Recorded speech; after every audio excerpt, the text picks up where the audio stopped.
Welcome to 1407 Great Malkin Lane. This is the living memory of the X-Men. Don't let anyone tell you different. X-Men 35, Legacy 700. Written by Gary Duggan, Al Ewing, and Karen Gillian, with Joshua Cassara, Phil Noto, Lucas Rennick, Lionel Francis Yu, Walter Simonson, Mark Brooks, John Romita Jr., and Scott Hanna, Jerome Albanina, Luciano Faccio, Stefano Cassini, and Sarah Pacitti, with Romaro Fajardo Jr., Phil Noto, David Carell, Laura Martin, Sonia Oback, Masario Maynes, Matt Hollinsworth, and Matthew Wilson as the color artists, with Pepe Larraz and Martel Garcia as the cover artists. And let me tell you, this is probably this is a favorite cover of mine. I like this. I really like this. Okay, so I said last week that the rise of the powers of X was the ending of the Krakoa. Now we're getting the bridge point from Krakoa to From the Ashes. All right. I wish we would have had more of this. I wish we would have this from Age of X-Men to Krakoa, because really, we really could have used it. But let's get into it. The very ending, which is, I would call this like a summer sample before the season starts, if this was TV. Okay, so we start off with Professor Xavier. He's being escorted to like a like blacklisted jail. Like, he's not going under the jail. He's going to another three other dimensions under another jail. But for some reason, Wolverine, he just kind of comes out.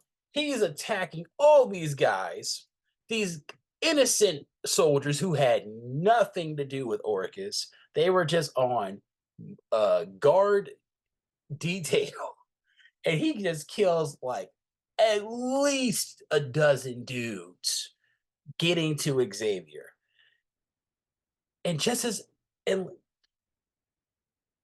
how is this okay? How is this okay? I don't get it. Because he's killing innocent people, and now their families now have reasons to kill mutants. Oh, why do you hate mutants? Well, one of them killed my dad for no reason. He was just a guard, an army guard. He did nothing wrong. And then one day he was escorting uh, Xavier, and then this little troll just with claws just comes in and just kills everybody, including my dad. They make their own enemies, I swear. Like, I'm starting to think that maybe the X-Men are where they are because they keep killing relatives. The people who don't like them are relatives of the people they've killed in the past. Killing doesn't work. But just as Wolverine is about to stab Xavier, Magneto stops him.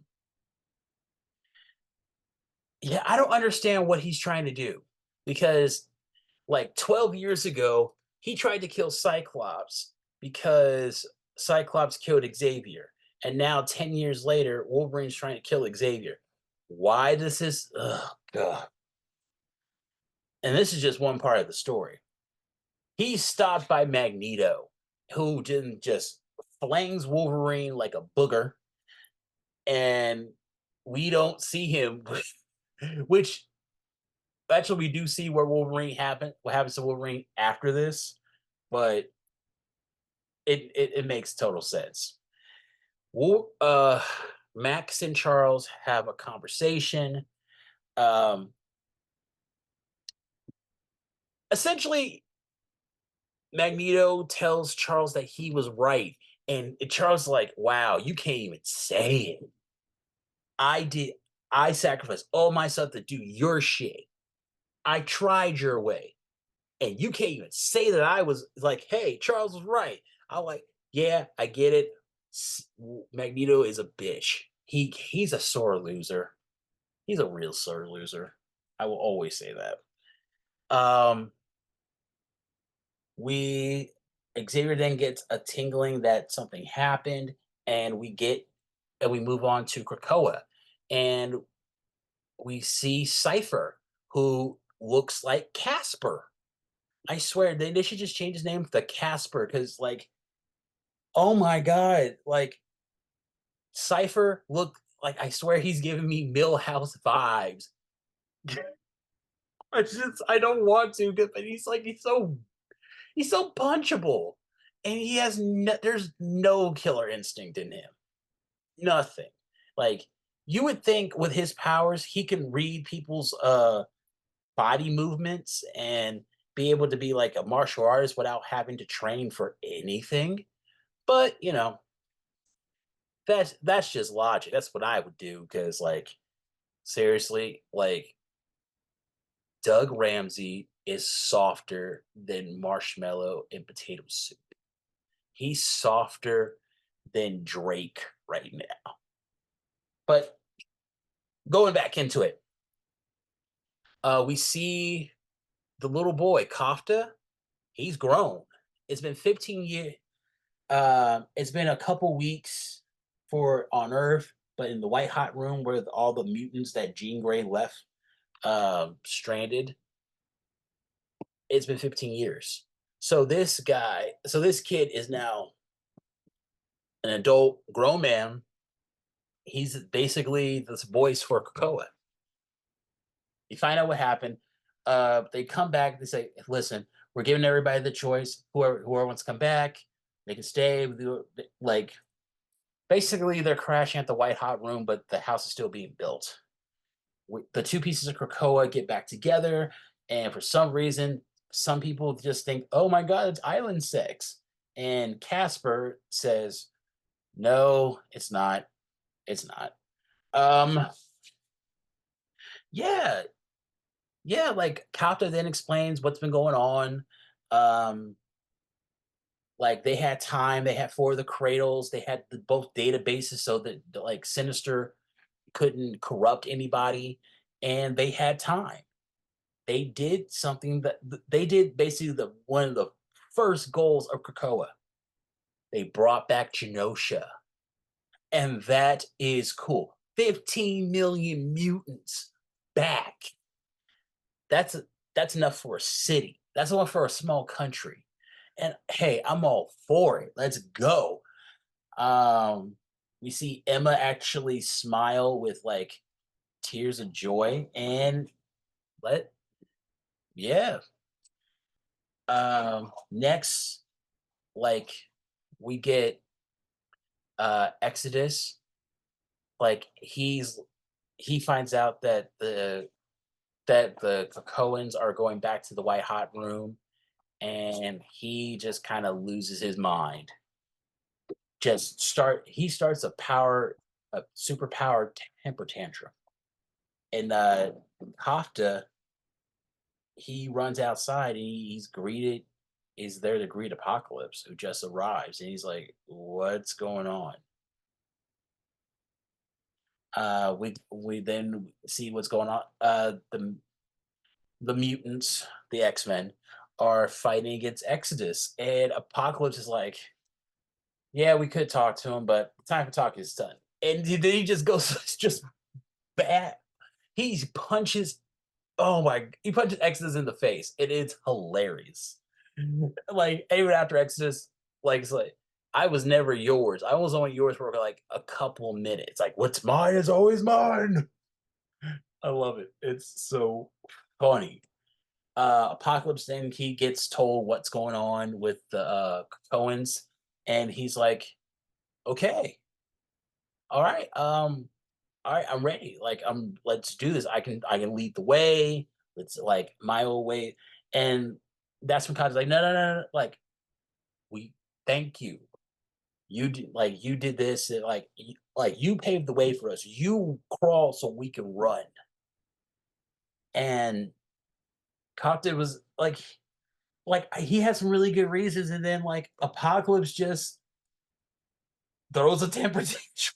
He, he just, are you serious, bro? Like he's like this is like seeing an abusive grandfather then find like, oh, it's like I spoiled you, and then just beat the shit out of his grandkids. And this presumes whole fight, like Apocalypse is telling like y'all some bitches. Like y'all like I know the way. Like I'm like you guys are not doing it correctly. And Apocalypse has not been told no. But then we see I really like this part. Doom. Doom, oh god, he's so sneaky. He's so sneaky. He slips in. He has one of his mutants get like a seed from Krakoa because he Doom wants to do his own Krakoa, or he wants to study it. And hey, he got it. This is something that will happen later on. Hopefully, Duggan's not on it. Like, or if he is, hopefully he. Nah, I don't hate the guy. I just his writing is just really substandard. Like he should be doing like a Saturday morning cartoon, like in the 80s. But then we get some really good art.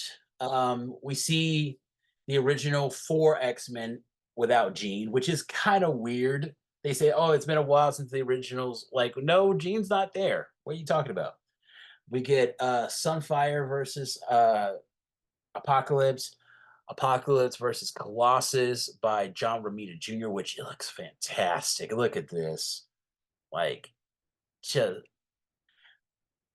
Phil Noto's art is still the equivalent of going to get your first training bra, like Blue River Band.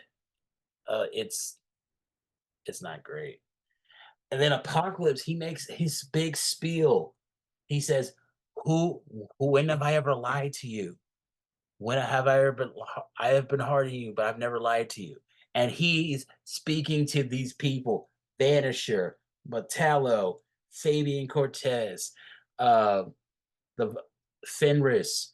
I think that's Forearm in the back. Mask, Vertigo. He looks like he has a team. And Storm comes in, said like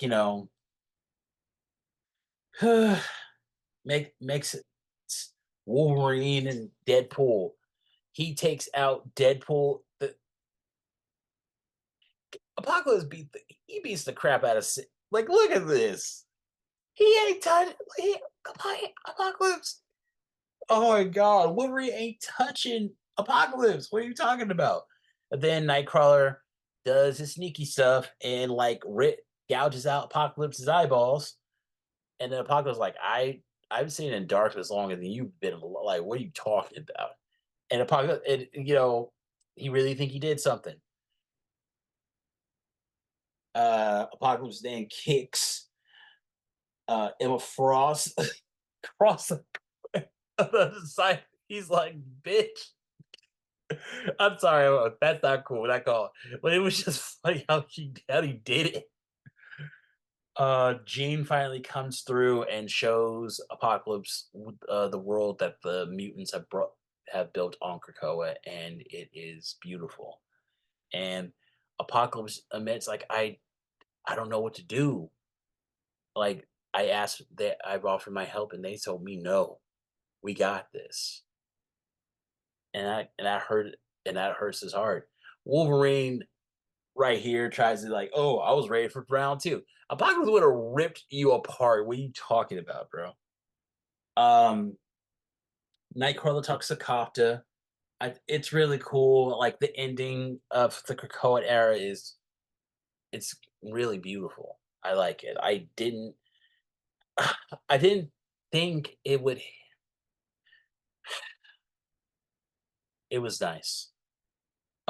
It seemed like it was Cyclops' story at the end, But in this image of Krakoa, that's beautiful. The ending of the first Krakoan age, very promising. Then there are a bunch of couple of side stories. We get what happened with Apocalypse. He's talking to his Iago orc, and he's telling him like, you know, I did this. I offer. They say no. Maybe these questions aren't for me. Maybe it's time to get myself an heir, which leads right into the heir of Apocalypse, which I will not be. Uh, no, I will not. I'm taking time off. Then we move on to Mother Righteous. She's in an Orcus cell. She is released by Dr. Stasis, who is apparently alive. Nope. It's Mystique. Understandable. I'm with that. Then we get Xavier. Oh, Xavier, okay. Xavier's kind of like watching everybody, and he like Xavier. Okay, this is really interesting to me that that that Iron Man and Mr. Fantastic both had plans or details for a jail if they needed to imprison Professor Xavier. And Xavier is kind of like, I knew you did this. I knew the entire time. And then it's like, yeah, I know what you did. And I didn't even have to read your mind. But knowing that, I put in a compulsion. If you ever built a prison for me, leave a loophole. And he did it. He's great. Then we get another story with Mystique, Destiny, Rogue, and Nightcrawler. Okay, they have their whole thing. Nightcrawler actually has some anger towards Destiny and uh, Mystique, saying like, "You guys could have done something." And what about Xavier? He's like, "Oh, Xavier knew, but there were safeguards." Basically, kind of throwing him under the bus. But I like the fact that Nightcrawler actually had anger towards them. He like, it's not going to be easy. And Mystique is like, yeah, I don't care. Like, like she's like, your anger, like you can keep it, but it's really not going to bother me. And that's her way of telling him he loves her, which is so weird. I do give credit that they remember that Nightcrawler is the older brother. And then Mystique and Destiny leave Rogue and Nightcrawler to sleep as they go off into their new adventure. We get Xavier, another program. This whole movie has more endings than the last Lord of the Rings movie. We get Xavier in the room. He's monitoring where the X-Men are. He finds out where Cyclops and Beast are. He finds out where Rogue and Gambit are. They're both come trying to. They both want to do their own version of the X-Men. We get Kitty, and we get this really weird sexist comment because, like, it's like my ex-men. Tell me about it. No, she was the problem. No, like I don't. I hate when they do. I've been seeing that a lot. Like, uh, just these little instances where women are saying like men are shitty. Like, no, you're shitty too, though. Like, you do shitty shit. But whatever. We see where Wolverine is. Uh, so after Magneto flung him into the Canadian weirdness, he just got naked and started running with the wolves. Kamala Khan is in New York, wondering how she's paying for all of this. Havoc is on the street in Malibu, which is so weird. Why would he be there? Why would he okay, okay. All right. Any of the X-Men have a little bit of money saved. So why would he be on the street? I don't understand that. Forge, don't know. I'm interested to see where it goes now. Storm is about to become a she's gonna try to become a world leader. Good luck. And we're gonna see Dazzler go back to what everybody knows her to do. Nothing new there. Then we get Xavier talking to this F- Jean. Jean's like, I'm not your priest. I'm like, he's wow. If it was anybody else, you would give them some sort of like hope. She doesn't. And it's really mean. It's weird how they do her, how they do him. And then Xavier just kind of like figures out where he wants to go, and he dies, apparently. Then we get another ending where we get this group saying like we need to destroy the school, make people fear the school. And I'm like, okay, so this is X-Men Prime 2017. Okay, but it's a black woman this time. Okay. Then we get an ambulance where they're transferring Charles Xavier to Mount Sinai, and his eyes open.